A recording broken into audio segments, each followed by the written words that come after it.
আমরা সরকারের তরফ থেকে কৃষকদের কাছ থেকে এই মরশুমে আগামী 15ই জুন এই ধান ক্রয় করা শুরু হবে সারা রাজ্যে 31টা ব্লকে।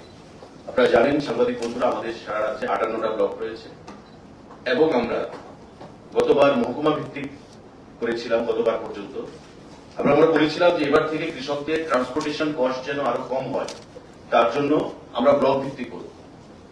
58টা ব্লক আছে, তার মধ্যে আমরা 31টা ব্লকে এবার করছি, কারণ বাকি যে ব্লকগুলো সেগুলো আপনার উত্তর জেলা, ঊনকোটি জেলা, তাতে ধানের যে প্রোডাকশন সেটা হয় না এইবার খারিফ সিজনে। আবার রবি সিজনে ওই জেলাগুলোতে বা ব্লকগুলোতে ধানের প্রোডাকশন হয়, তাই রবি সিজনে আমরা আবার ওই ব্লকগুলোকেও কভার করব।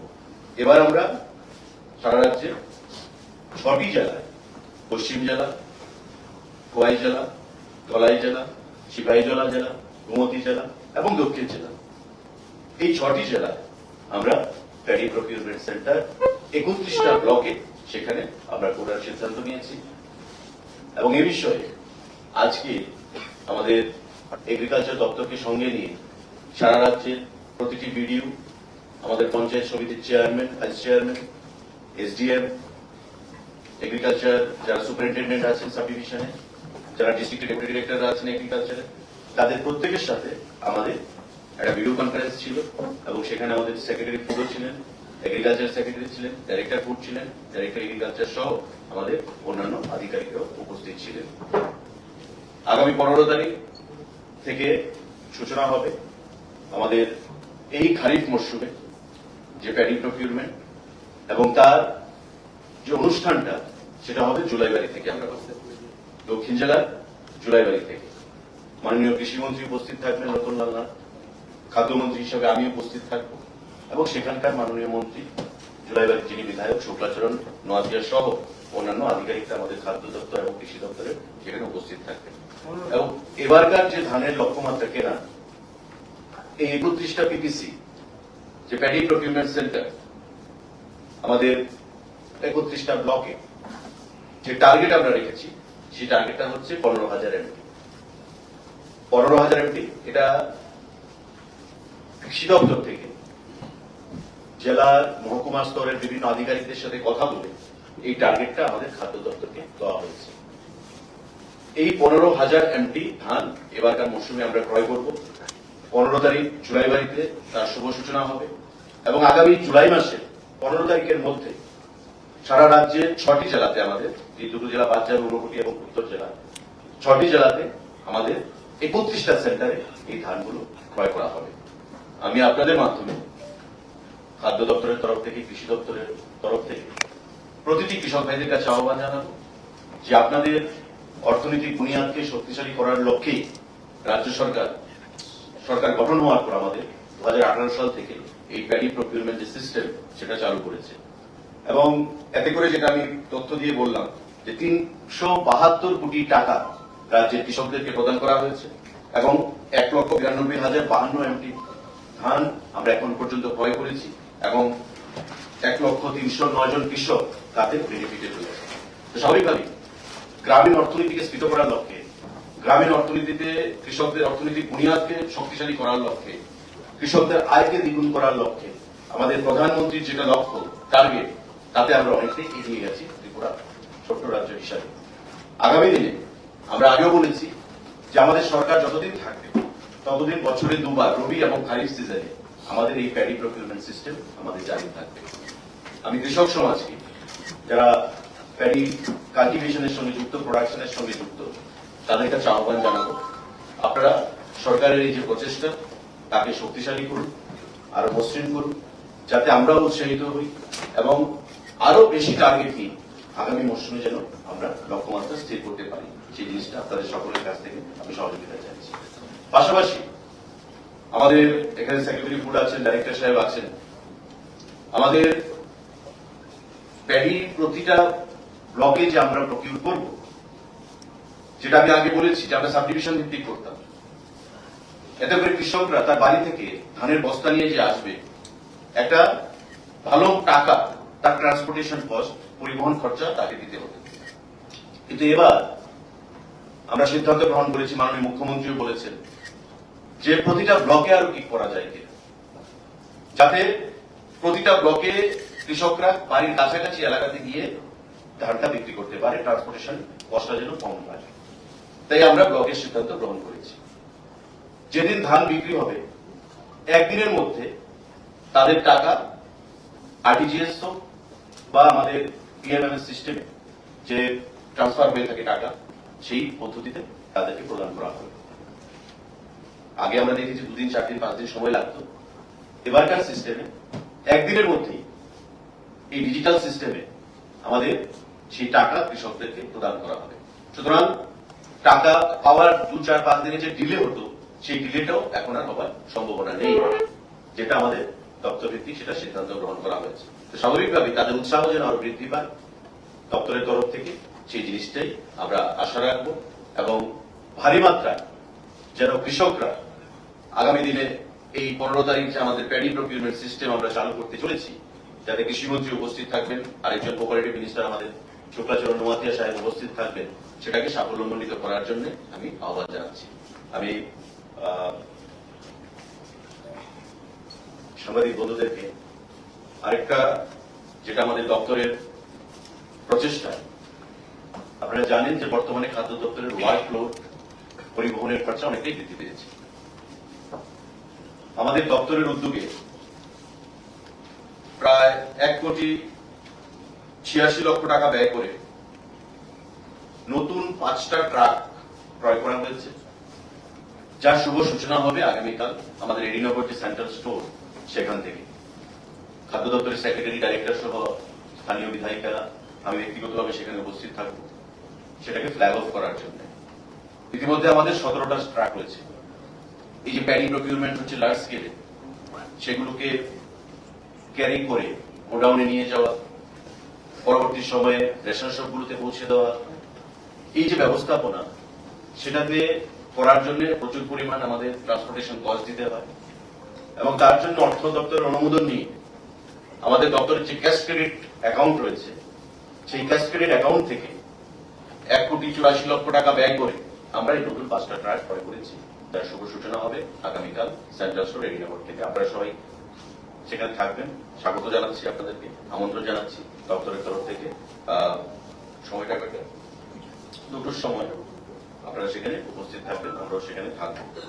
আর এই প্যাডি প্রকিউরমেন্টের প্রসেস বা সিস্টেম নিয়ে যদি কোনো সাংবাদিক বন্ধু কোনো কথা থাকে, সেটা আপনারা ফিল ফ্রি সেটা করতে পারেন। 21 টাকা 83%। গত বছর কি সেমি ছিল না? গত বছর একই ছিল।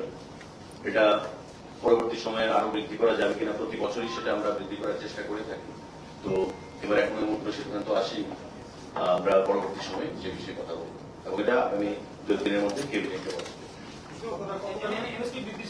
না, বৃদ্ধির সিদ্ধান্ত না, আমাদের যে প্রসেসটা আজকে আমাদের ডিসি হলো, অফিসিয়ালি আমরা ডিক্লেয়ার করলাম যে আগামী 15 তারিখ আমরা এবারকার যে প্যাডি প্রকিউরমেন্ট সেটা আমরা শুরু করছি, কিন্তু আমাদের এটাকে ক্যাবিনেটে সিদ্ধান্ত নিতে হবে। এটা আমরা ক্যাবিনেটে নেব, আগামী 2 দিনের মধ্যে ক্যাবিনেটে সিদ্ধান্ত হয়ে যাবে। স্যার একটা কথা ছিল, 21 টাকা 83%। স্যার 1,03,09 জন উপকার হয়েছে বলছেন, এটা কি গতবার তুলনায় কম না বেশি? না, এটা এখন পর্যন্ত 18 সালে আমরা আমাদের প্রতিশ্রুতি কি ছিল, একটা সময় ছিল যখন আমরা বিরোধী দলে ছিলাম, শাসক দল ছিল, আজকে যারা বিরোধী দলে, তারা দাবি করত এমএসপিতে কৃষকদের কাছ থেকে ধান ক্রয় করতে হবে কেন্দ্রীয় সরকারকে, কিন্তু কেন্দ্রীয় সরকার বলেছে যে তোমরা করো, রাজ্য সরকারকে এটা দায়িত্ব নিতে হবে, আমরা রিইনভেস্টমেন্ট করব, কিন্তু তারা কিন্তু সেটা করতো না। আমরা নির্বাচনের আগে বলেছিলাম যে ম্যানিফেস্টোতে, ভিশন ডকুমেন্টে আমাদের প্রধান যে সিদ্ধান্তগুলো হবে, সেই সিদ্ধান্তগুলোর মধ্যে প্যাডি প্রকিউরমেন্টকে আমরা প্রধান প্রায়োরিটি দেব, অগ্রাধিকার দেব, এবং আমাদের সরকার গঠিত হওয়ার পর কিন্তু আমরা সেটা করেছি। এবং আমরা এও বলছি যে যতদিন সরকার থাকবে ততদিন আমাদের কৃষকদের কাছ থেকে ধান ক্রয় করা সেটা কন্টিনিউ থাকবে। এখন পর্যন্ত আমরা যে ধান ক্রয় করেছি সেটা আমরা বললাম যে 1,92,052 এমটি, এবং এতে বেনিফিশিয়ারি কতজন কৃষক তাদের লাভবান হয়েছে সেই সংখ্যাটা হচ্ছে 1,03,09 জন কৃষক, এবং টোটাল অ্যামাউন্ট হচ্ছে 372 কোটি টাকা। না, এটা আমি বলছি আপনাকে, এটা কৃষি দপ্তর থেকে আমাদেরকে একটা তথ্য দেওয়া হয়েছিল। তো আজকে আমরা যে রিভিউ মিটিং করলাম সারা রাজ্যের ডিডিএ মানে deputy director of agriculture, superintendent of agriculture, sub ডিভিশনে, বিডিও, পঞ্চায়েত সমিতি এবং কৃষি দপ্তর এবং খাদ্য দপ্তরের আমাদের আধিকারিকদের উপস্থিতিতে, তাতে যেহেতু আমাদের মডেল কোড অফ কন্ডাক্ট ছিল নির্বাচনী আচরণবিধি, তার জন্য আমরা 8-10 দিন একটু পিছিয়ে প্রোগ্রামটা করতে হচ্ছে, কারণ আগে আমরা এটা করতে পারবো না। 6 তারিখ পর্যন্ত এলসিসি ছিল। তার জন্য কিছু যে মিডলম্যান থাকে তারা ধান কিছু ক্রয় করে নিয়েছে। তাই আধিকারিকরা, অফিসাররা আমাদেরকে একটা হিসাব দিলেন, এই যে ফিগারটা এটা মে মাসের ফিগার, 16,600 সামথিং, এটা মে মাসে তারা যে টার্গেট দিয়েছিল দপ্তরকে, সেই টার্গেটটা দিয়েছে। আজকে তারা আবার একটা রিভাইজ টার্গেট দিয়েছে যে কিছুটা কম হবে। তার কারণ হচ্ছে থার্ড পার্টি কৃষকদের কাছ থেকে ধান ক্রয় করে সবসময়, তো তারা অনেকটা ধান ক্রয় করে নিয়েছে। কারণ আমরা ডিক্লেয়ার করতে পারিনি যেহেতু মডেল কোড অফ কন্ডাক্ট ছিল। তাই এবার মডেল কোড অফ কন্ডাক্ট শেষ হয়েছে, আমরা তড়িঘড়ি করে, যেটা আমরা বলেছি যে অর্থ দপ্তর অনুমোদন দেবে, ক্যাবিনেটে আসবে দুদিন বাদে, তো আমরা আজকেই ভিসিটা শেষ করে নিয়েছি। প্রেস মিটের মাধ্যমে সারা রাজ্যের কৃষকদেরকে আমরা জানান দিচ্ছি, যাতে করে কোনো কৃষক আপাতত থার্ড পার্টির কাছে ধান বিক্রয় না করে। রাজ্য সরকারের যে প্রসেস 15 জুলাই পর্যন্ত থাকবে, 15 তারিখ থেকে জুলাই মাসের 15 তারিখ পর্যন্ত, তাতে তারা যেন সম্পূর্ণভাবে সহযোগিতা করে। কারণ তাদের অর্থনৈতিক বুনিয়াদকে শক্তিশালী করার জন্য রাজ্য সরকার এই পদ্ধতি বা এই প্রসেস আমরা গ্রহণ করেছি। স্বাভাবিকভাবেই আমরা আশা করব যে তাদের কাছ থেকে যেন সম্পূর্ণ সহযোগিতা আমরা পাই এবং আগামী দিনে তাদের অর্থনৈতিক বুনিয়াদকে শক্তিশালী করার জন্য সরকার যে আন্তরিক এমএসপি বৃষ্টি বলুন, প্রত্যেক ক্ষেত্রে বিলিং চার্জ বলুন, সেগুলো আমাদের দিতে হচ্ছে ক্যাশ ক্রেডিট অ্যাকাউন্ট থেকে, সেটা আমরা আগামী দিনেও জারি রাখবো। কিন্তু আমরা চাই, যেটা প্রধানমন্ত্রী বলেছেন, কৃষকদের আয়কে দ্বিগুণ করতে হবে। আজকে আপনারা জানেন যে প্রধানমন্ত্রী হিসেবে শপথ গ্রহণের পর আমাদের নরেন্দ্র মোদীজি প্রথম ফাইল যিনি সাইন করেছেন কৃষকদের ইনস্টলমেন্ট, পিএম কিষানের যে ইনস্টলমেন্ট, সেটা উনি ফার্স্ট আজকে সিগনেচার করেছেন, তৃতীয়বার হিসেবে প্রধানমন্ত্রী হিসেবে শপথ গ্রহণের পর। তো কৃষকদের আয়কে দ্বিগুণ করার জন্য সরকার কতটুকু আন্তরিক, সেটা বিগত দিনে আমরা প্রমাণ রেখেছি, আগামী দিনেও আমরা প্রমাণ রাখবো। তো স্বাভাবিকভাবে আপনাদের মাধ্যমে আমরা দপ্তরের তরফ থেকে, সরকারের তরফ থেকে প্রতিটি কৃষকের কাছে আহ্বান জানাবো যে আপনারা সরকারের এই যে আমাদের যে প্রসেস বা সিদ্ধান্ত, সেটাকে আপনারা কোপারেট করুন, সহযোগিতা করুন, যাতে করে আমরা আগামী দিনে আরো উৎসাহ নিয়ে আমাদের এই যে টার্গেট, সেই টার্গেটটাকে আরো বৃদ্ধি করতে পারি। স্যার আমার কাছে আবার কোশ্চেন ছিল, আপনার কিন্তু আপনি তো প্রতিরোধ করেন তম্বুর নিয়ে নভার কিংবা অজুর নিয়ে আপনি আমাদের তম্বুরে আমাদের যে নারকেলকুঞ্জে হাউস বোটের কাজ চলছে। আমাদের খুব শীঘ্রই টেন্ডার ফ্লোট করা হবে আরো 40 থেকে 50টা আমাদের মোটরাইজ বোট। এবং আপনারা দেখেছেন যে বিভিন্ন জায়গায় শিকারা টাইপের, জম্মু কাশ্মীরের যে ডাল লেকে শিকারা টাইপের যে বোটগুলো থাকে, সেগুলো তৈরি করা হবে। নট অনলি ডম্বুরে, সে নির্মলে দেওয়া হবে, ছবিমুড়াতে দেওয়া হবে। আমাদের হাউস বোটের কথা আমি বললাম, ছবিমুড়াতে লঘাট খুব শীঘ্রই আমরা উদ্বোধন করব এবং লিজে দিয়ে দেব। তার বাইরে আরো প্রায় 100 কোটি টাকার উপর কাজ ঊনকোটি এবং ছবিমুড়াকে নিয়ে আগামী কয়েক মাসের মধ্যে, মাসখানেকের মধ্যে সেটা শুরু হবে। অলরেডি প্রসেস হয়ে গেছে, টেন্ডার ফাইনাল হয়ে গেছে, আগামী কিছুদিনের মধ্যেই তার কাজ শুরু হবে। স্যার যেহেতু বর্ষার সিজন, এবার প্রচুর পরিমাণে ধানের ক্ষতি হয়েছে, সেই সব কৃষকদের পাশে কি সরকার বা আপনার কোনো ব্যবস্থা আছে? এটা দেখুন, agriculture department, revenue department agriculture থেকে তথ্য নিয়ে সেটা প্রদান করছে। এবং আমি তার আগেও একটা সাংবাদিক বৈঠকে বলেছিলাম, যখন আমাদের রিমাল আমাদের ঘূর্ণিঝড় ছিল, আরেকটা সাংবাদিক বৈঠক আমি করেছিলাম মাননীয় মুখ্যমন্ত্রীর ইনস্ট্রাকশন অনুযায়ী। তাতে আমরা বলেছিলাম যে কত ক্ষয়ক্ষতির পরিমাণ ছিল এবং সেই ক্ষয়ক্ষতির পরিমাণ টোটাল ডেটা নিয়ে কত অ্যামাউন্ট হবে সেটা নিয়ে রেভিনিউ ডিপার্টমেন্ট থেকে সেটা পরবর্তী সময় কৃষকদেরকে প্রদান করা হবে, কম্পেনসেট করা হবে। প্রতিবারই সেটা করা হবে।